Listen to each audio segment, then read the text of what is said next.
Day 18 of 1,461 days of ignoring the Trump administration. I am not a self-help guru. I am just trying to help myself.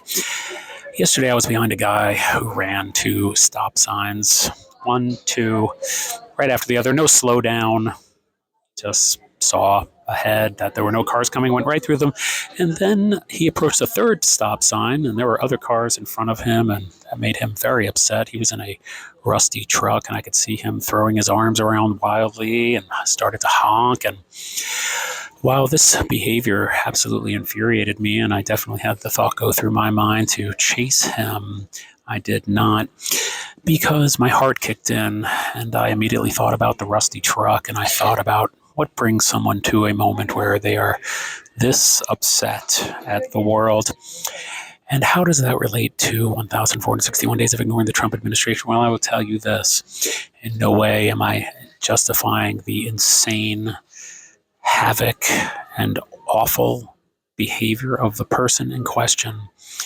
I have to find some way to understand it and assimilate it in order to live my own life amid what we can all agree is some kind of chaos.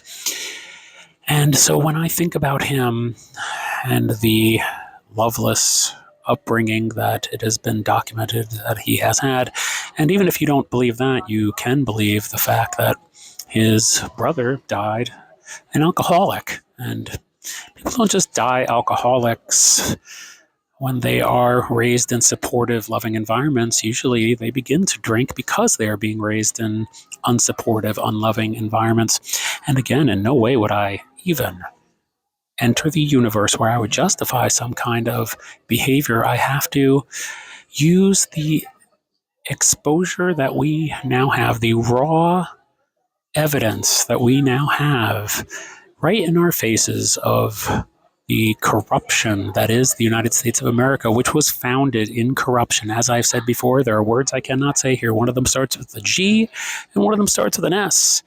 One of them is about the fact that the people of this country who were here when the white men arrived were all of a sudden no longer here. And the people who arrived here after the white men arrived were brought here against their will.